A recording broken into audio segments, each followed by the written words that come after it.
is because of that right there. I mean, Hey man, you need some help with that? no man, I got it.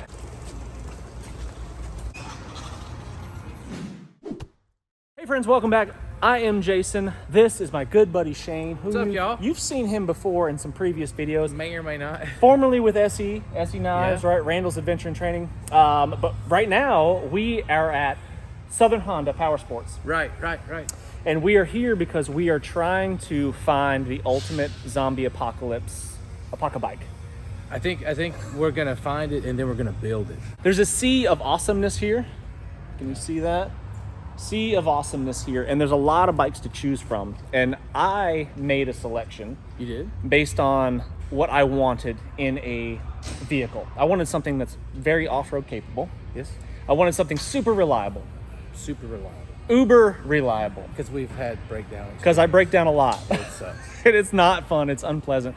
I break down a lot. I want something that's easy to work on. I'm not a good mechanic. I have like too many thumbs. Right. I'm terrible with wrenches. It's not really my thing. I can do the basics, but I want something that's going to work and I don't have to work on it that much. So when we started this process, I gave you two options, right? And so I knew which one you were going to pick. Yeah. Okay. Well, we could have gone with something like this. Oh yeah. But so when they say ATV, all-terrain vehicle, in my humble opinion, a motorcycle is the way to go. I can take a motorcycle just about anywhere. Yeah. I cannot take something like this just about anywhere. While it's awesome to have, carrying capacity and general utility. Yeah, general utility. You can put winches on them and all that kind of stuff, but you need a lot of space. You need a lot of room. They don't do well riding on the sides of hills and stuff like that. Over, under, down trees. Yeah. Pick it up and push it over and flip it over. I've literally picked my bike and flopped it over trees before. So. One of the first options we gave you is the bike I'm actually riding is the 450 RL. So this is, if I'm being very honest, this is a water-cooled, fuel-injected race bike with blinkers. When I say this bike is rowdy, it's responsibly rowdy. It's got great suspension. But in our conversations, we quickly realized that this does not fit the bill. You don't want EFI. You don't want the ECU. You don't want electronics. The electronics there. Yes. So what we chose is the tried and true and very hard to find and get. Apparently, who knew? Is a 2024. This is actually like a 1984. 2024 because it's the same XR650 because it's been grandfathered in. Nothing's changed. It's air cooled, carbureted. This is, if this were an amp, it would be vacuum tubes. It's like the dinosaur of dual sport motorcycles right here, and that's what I love about it. I like simplicity. I don't like a lot of electronics. I don't care. Dead nuts reliable. Yeah, and it's just gonna start every single time, and it's gonna be really easy to fix if there should be something that goes wrong with it. It's got a carburetor, which I've been working on carburetors my whole life. Right. So I know how to take a carburetor apart. I know how to change the jets out. Very simple. I can take extra jets with me in a tiny little Ziploc bag, and it's very simple to do on the trail. One of the things when I built my 450 RL, I've gone through the adventure bike stuff where I'm riding big bikes or medium-sized bikes. Those bikes ride me. Yeah. If you spend a lot of time wrestling. Right. I like to ride the bike, not wrestle the bike. When I built my 450 RL, I built it with what I wanted to fix all my day ender issues. Like, what's going to be the thing that's going to end the ride? Make the ride stop right there, yeah. So let's talk about some day ender, or let's highlight some of the things that you might like to have on this bike. Yeah. So before we jump into that, listen, you could take a motorcycle like this right here, stop, off the showroom floor, and I could just head out and do nothing to it and ride it for the next 50,000 miles easily, and properly maintained. Yeah, change the oil, obviously. Put a few tire changes on there, that kind of thing. But pretty much that's it. Like, I would not have to do anything to it. However, there are some key things that will make it more versatile, more comfortable to ride on long distance rides, like adventure riding that I like to do. Things that will make it just more capable, and then just the personal touch that everybody likes to do their own little thing to make their bike theirs. I can't ride anything stock. Right. This bike as is awesome, but there's a few key things that I would probably want to change. Like, for example, this steel tank right here is only 2.2? Yeah, small. 2.2 gallons. Now, which, this thing sips fuel. We're talking about a bike that gets probably close to 50 miles to the gallon. Yeah. But I want an extended range. Right. And there are ways. Giant Loop makes a killer armadillo bag that you can carry gas on. But that's lame. But I don't like to carry. I'd rather not carry it on my person. Yeah, I want it in here. Yeah. If I have to carry fuel, I want it to be in there, and I don't want it. I've done the cans, like I've had spare cans, MSR bottles and stuff like that. Moto packs, it's all. It's fine. I just would rather not do that. I'd rather have it in the tank. So we are going to do one major upgrade, and that's going to be putting a big old 5 and some change gallon. A big tank. It's big. It's going to be like the Exxon Valdez, I think. That's the type of riding that I want to do, and because, if I'm evading the zombies, I'm going to be off-road. These tires don't do great off-road. They do, I would say, mediocre at best off-road. Yeah. So it's factory tires like you get on any car or anything else. Yeah. They're decent. They don't last as long as a factory tire. I personally have a few tires that I like. I like the Dunlop 606, which is a great tire that is more off-road worthy. And there's nothing worse than going around a dirt turn and that front tire washing out because it's got nothing on there. That's a hard slant. Yeah, it's not fun. It's really unpleasant. So you have to have some sort of metal wraparound hand guard here. This is great for like keeping your hands protected from brush and stuff like that might smack you and hurt your fingers, but it won't do much for protecting these levers. And that's the primary reason why I want bark busters, because if I drop this bike, and I will drop the bike, like 100% it's going to happen, probably on day like 1. A broken front brake lever is not good. Yeah. A broken clutch lever is a definite. It's bad. Calling somebody with a trailer. Yeah. At that point, the ride is over. Right. You're just trying to get home. Sitting down riding a motorcycle like this on like the highway or something like that, this is fine. This is fantastic. It's comfortable. The bars are kind of low and they sweep back, and you don't have to really stretch out.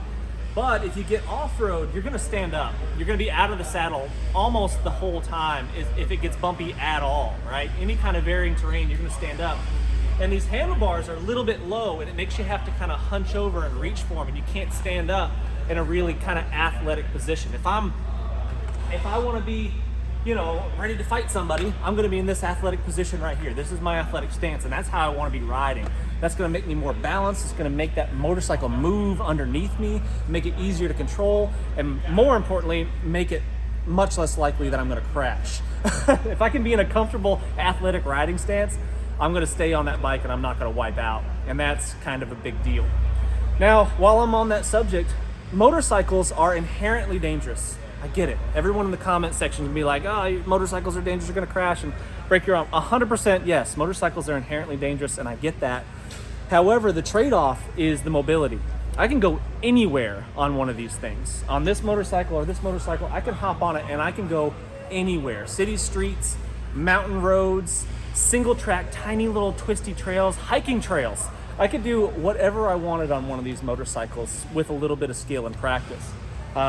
You can't say the same. We're not saying hiking trails. Yeah, don't go on that. As awesome as it would be, don't go on the Appalachian Trail on a motorcycle. How cool would that be, though? Be cognizant, be responsible. Yes. But yes. But you can't say the same with like one of these guys here. These are awesome. I grew up riding an ATV, very similar to that, a 4-wheel drive ATV. They're awesome. They're really, really fun, and they're super capable, but it will never go as many places as one of these will. It's just not possible because they're so much bigger. Yes, motorcycles are dangerous. I get it. You're exposed to the elements. If it's raining, you're gonna get wet, right? If it's cold, you're gonna be a little cold. If it's hot, you're gonna be hot. That's one of the beauties to me of riding a motorcycle. Is I am immersed in my environment. I'm not observing it. Yes. And so how do we mitigate risk is I taught my boys to ride. It's all the gear all the time. So I mitigate risk by being uber defensive. I ride like everybody's trying to kill me, and that's how I taught my boys.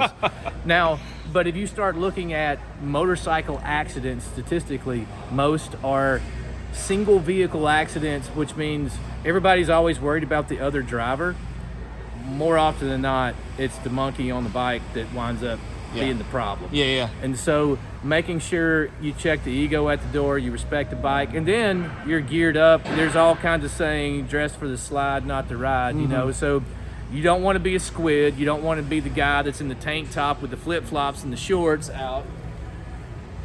So I said that just for that reason. But being geared up, and what we're trying to do is, there's an assumed risk, but we want to mitigate that risk by armoring up, wearing good gear that's motorcycle specific, that offers us the protection that we need and want, so we got a better chance of walking away from the spill. Upper body armor, that's wearing that and not wearing it. That's the difference between falling off, getting a little scuffed up, or day ender. Like if you have hospital, ambulance ride. Yeah, if you have good armor on, you can fall down, get back up, and keep riding, or don't have armor and you could be done. Why on earth would we want a Honda in the first place? Because there's a lot of options out there. And when I hear the word Honda, immediately, literally the next word, and I'm not making this up just because I'm here in the presence of Shane and I'm at a Honda dealership, the next word that comes into my mind is reliable. It starts every time. It runs every. My kids have a 50cc Honda CRF 50 from like 2007. Thing starts every single time. My dad's got a 4-wheeler. He's done things around the farm he shouldn't, and it's just rock solid. Every time they run, right? So reliable. That's probably number one on my list for any kind of vehicle. I want reliability. I want the thing to start. I want it to run every single time without question. And in my opinion, if you're going to look for that, Honda is going to be the way to go. Well, something else too, when it comes to adventure riding, to me, Honda is like a Ford dealership. There's almost like a Ford dealership in everywhere. Town. So if I'm doing the Trans-America Trail or something along those lines, then if my starter breaks or I have an issue, I'm far more likely to be able to get a replacement part quicker. Yeah.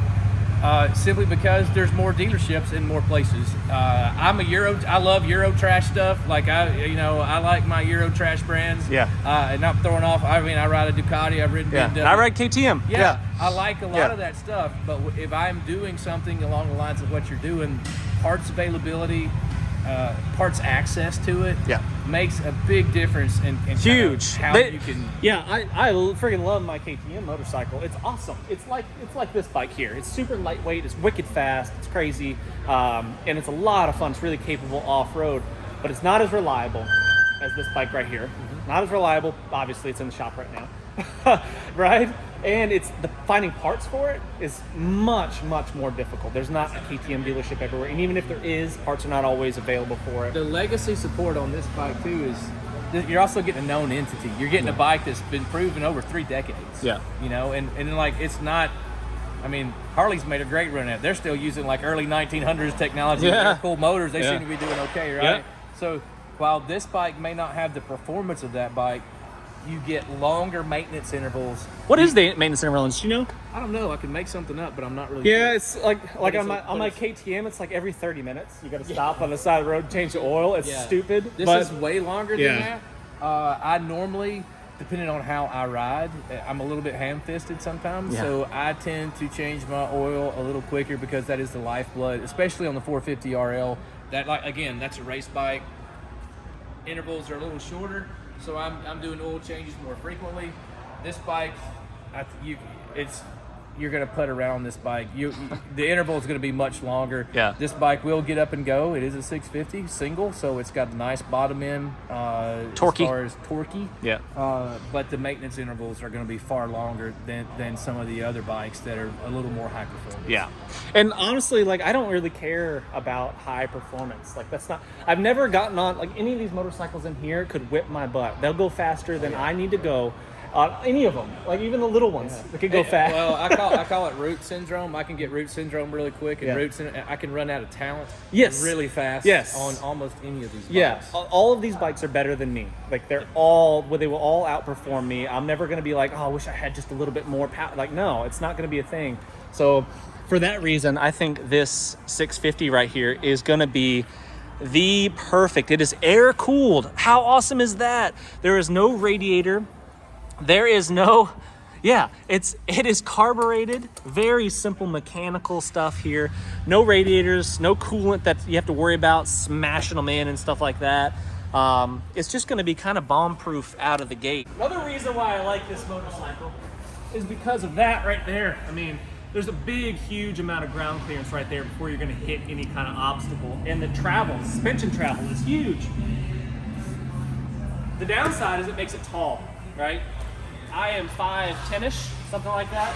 So I've got to kick off to the side, but I've been riding tall dirt bikes my whole life, and that's just kind of how I do it anyway. So flat footing it, it's not really going to be a thing, but when you stop, you just do that. Ka-chow.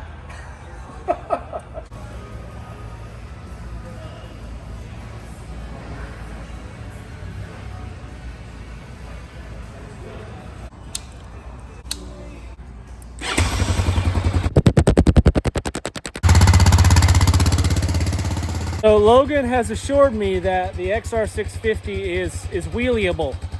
I want proof. You know what? He was right.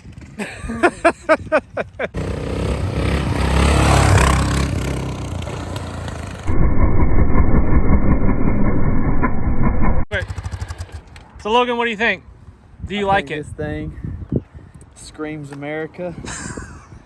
It brings back the 90s, son. I was born in 93, so. This motorcycle came out a year after you were one. Yep. When it looked like just like this. Yep. I could have done the same thing at one. Yeah, of course you could have. Yep. First ride on the XR. There you go. Kill switch is on. Carburetor.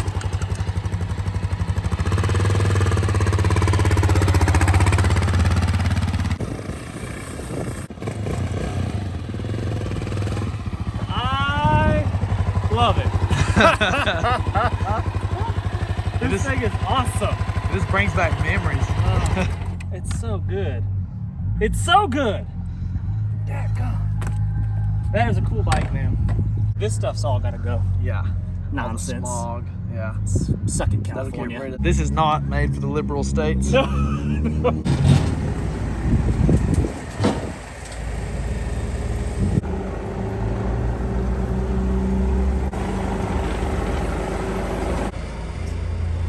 That goes up.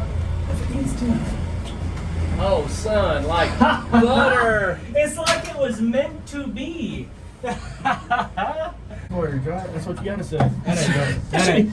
Should be fine. That ain't going nowhere. That ain't going nowhere. That's our rule here.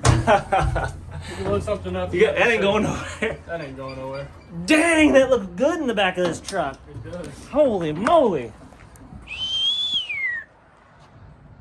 Yes, sir. That is a cool motorcycle. Hey man, you need some help with that? No, man, I got it. You sure? Yeah, it's gonna be fine. I'm just gonna. Man, we can probably find you some help. You sure? Nope, You're good? I'm good. Oh, okay. You got a car. Should be fine.